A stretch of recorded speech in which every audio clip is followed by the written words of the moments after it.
অমিত শাহ কলকাতা থেকে ঘুরে যাবার পর বঙ্গ রাজনীতিতে বিজেপির সমীকরণ যেন সব উল্টে পাল্টে গিয়েছে। এতদিন পর্যন্ত আমরা শুভেন্দু অধিকারীর মুখে দিলীপ ঘোষ প্রসঙ্গ সেভাবে শুনিনি, কিংবা শুভেন্দু সুকান্ত একসঙ্গে থাকলেও কখনো দিলীপ ঘোষকে একসঙ্গে দেখা যায়নি। কিন্তু এবারে দেখা গেল একেবারে উলট পুরাণ। শুভেন্দু অধিকারীকে যখন প্রশ্ন করা হলো দিলীপ ঘোষ প্রসঙ্গে, তিনি কিন্তু সেখানে স্পষ্ট রেগেমেগে বললেন যে আমরা সবাই একসঙ্গে আছি, এক সারিতে আছি। তাহলে কি বিজেপি এবার জোর ধমক খেয়ে, অমিত শাহের ধমক খেয়ে বঙ্গ বিজেপির নেতাদের সুর বদল ঘটল? এবং শুভেন্দু অধিকারী রীতিমতো রেগে মেগে স্টেজে উঠে বললেন, যে চিৎকার করে উঠে বললেন, এটা আমার কাজ নয়। এবং এই বিষয়টা নিয়ে কিন্তু ইতিমধ্যেই রাজ্য বিজেপির অন্দরে নানা রকম কথাবার্তা শুরু হয়েছে, যে কি এমন ঘটলো, হলোটা কি। আমরা এই বিষয় নিয়ে আলোচনা করব। আমার কলিগ সুজয় ঘোষ রয়েছে আজকে স্টুডিওতে। আমরা এই পুরো বিষয়টা নিয়ে আলোচনা করব, যে বিজেপির অন্দরেই বা কি খবর।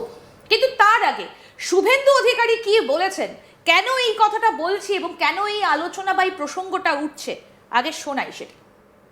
আপনারা ভারতীয় জনতা পার্টির মধ্যে একে অপরকে লাগিয়ে দিতে চান,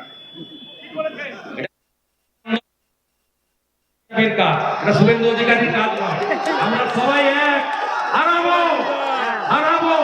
মিডিয়ার চক্করে পড়বেন না।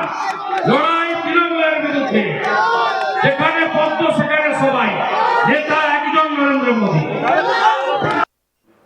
একদম শুভেন্দু অধিকারী স্পষ্ট করে বললেন যে কাউকে সংবাদ মাধ্যমকে উদ্দেশ্য করে তিনি বললেন যে আপনারা একে অপরের বিরুদ্ধে লাগিয়ে দিতে চান। আমি কি প্রশ্ন করা হয়েছিল, আমি সুজয়ের কাছ থেকে জানতে চাইবো। সুজয়, প্রশ্নটা কি করা হয়েছিল, কেন এতটা উত্তেজিত হয়ে গেলেন শুভেন্দু অধিকারী?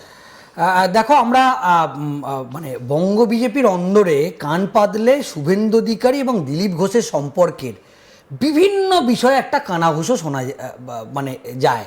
এবং আমরা দেখলাম যে কেন্দ্রীয় স্বরাষ্ট্রমন্ত্রী দিলীপ ঘোষকে ডাকলেন এবং একেবারে সেই সাংবাদিক বৈঠকে প্রশ্ন করা হয়েছিল যে 2019-এর যে সাফল্য, আমরা জানি যে এখনো পর্যন্ত দিলীপ ঘোষকে সফলতম রাজ্য সভাপতি বলা হয়।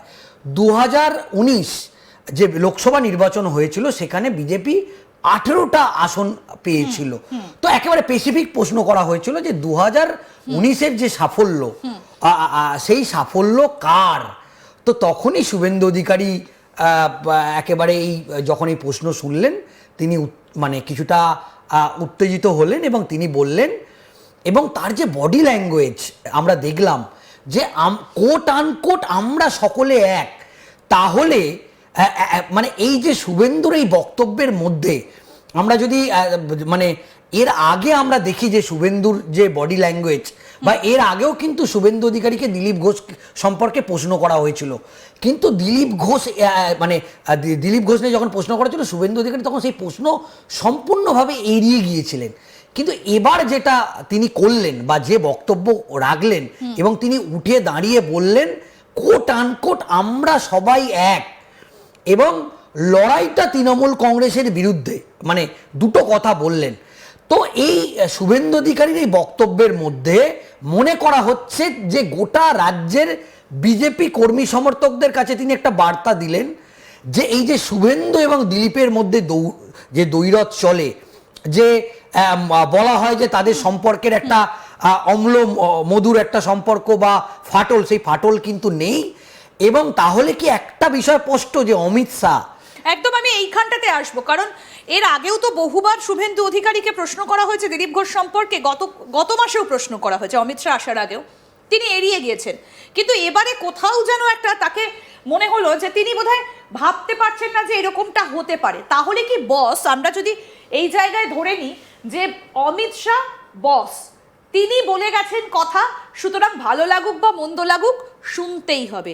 কোথাও দাঁড়িয়ে কি এইরকম একটা পরিস্থিতির মুখোমুখি হলেন এখন শুভেন্দু অধিকারী, তাই কি তার এই চিৎকার? দেখো, যেহেতু বিধানসভা নির্বাচন একেবারে কম, আমরা দেখলাম যে আরএসএস এর সঙ্গে যে সমন্বয় বৈঠক হলো কেন্দ্রীয় স্বরাষ্ট্রমন্ত্রী, এবং তারপরেই কিন্তু একেবারে এ রাজ্যের একেবারে হেভিওয়েট একজন নেতা, তিনি কেন্দ্রীয় পর্যবেক্ষক, তিনি তার নিজের পার্সোনাল নাম্বার থেকে ফোন করে দিলীপ ঘোষকে তার পরের দিন যে সাংবাদিক মানে পরের যে সাংসদ এবং বিধায়কদের নিয়ে বৈঠক ছিলেন, যেটা সল্টলেকে যে সল্টলেকে হোটেলে বৈঠক ছিলেন, সেখানে দিলীপ ঘোষকে ডাকা হলো। এবং তারপর আমরা যেটা দেখলাম যে দিলীপ ঘোষের সঙ্গে অমিত শাহ একান্তেও আলোচনা করলেন। এবং আরেকটা বিষয় দেখা গেল যে কেন্দ্রীয় স্বরাষ্ট্রমন্ত্রী এবং আরএসএস এর যে বক্তব্য, যে যেহেতু বিধানসভা নির্বাচন একেবারে সময় খুব কম, সেখানে আরএসএস এর একটা স্পষ্ট বক্তব্য, এটা ঠিক এই মুহূর্তে বিরোধী দলনেতা শুভেন্দু অধিকারী সব থেকে বেশি সক্রিয়। এবং আমরা দেখেছি একটার পর একটা জেলা তাকে একেবারে চরকির মতো ঘুরতে দেখেছি। কিন্তু এটাও বিজেপির কেন্দ্রীয় নেতৃত্ব বুঝেছে যে পরিমাণ আদি বিজেপি কর্মী 2021 বা 2019 যে প্রশ্নের উত্তর শুনে শুভেন্দু অধিকারী বললেন যে আমাদের মধ্যে কোনো দূরত্ব তৈরি করবেন না, এই দূরত্ব তৈরি করা আপনাদের মতো সংবাদ মাধ্যমের কাজ, কিন্তু আমরা সবাই এক এবং আমাদের প্রধান শত্রু তৃণমূল কংগ্রেস। কিন্তু কোথাও গিয়ে সুজয়, এই যে অমিত শাহর আসা, তার বক্তব্য এবং তারপর দিলীপ ঘোষের একেবারে মাঠে নেমে পড়া, পুরো বিষয়টার মধ্যে কোথাও যেন একটা কর্পোরেট একটা গন্ধ পাওয়া যাচ্ছে। কারণ বস যা বলে কর্পোরেট সংস্থাগুলোতে সেটা শুনতেই হয়। যদিও বিরোধী দলের তরফ থেকে বা অন্যান্য রাজনৈতিক দলের তরফ থেকে বিজেপিকে কর্পোরেট দলের আখ্যা বহু আগেই দেওয়া হয়েছে। সুতরাং সেক্ষেত্রে যদি আমরা ধরে নিই যে মোদি, অমিত শাহ তারা বস এবং বাকি কর্পোরেট সংস্থার মতো কর্মীরা কাজ করছেন, তাহলে তো শুনতেই হবে। দিলীপ ঘোষকে ফ্রন্টলাইনে আনার সিদ্ধান্ত যদি বসেরা নিয়ে থাকেন, তাহলে দিলীপ ঘোষকে সামনে আসতেই হবে। এবং তাতে যদি শুভেন্দু অধিকারী চিৎকারও করে ওঠেন, তাহলেও হয়তো সেটা কর্পোরেট বসের কথা শুনে তাকে সেইভাবেই চলতে হবে। কিন্তু সুজয়, একটা প্রশ্ন এখানে, সেটা হচ্ছে আরএসএস এর বেশ কিছু গোপন রিপোর্ট অমিত শাহের হাতে এসে পৌঁছেছে। আমরা এটা নিয়ে আগেও আলোচনা করেছি তোমার সঙ্গে। তাহলে কি কোথাও এই আরএসএস এর রিপোর্টেই চাপে পড়ে গেলেন শুভেন্দু অধিকারী?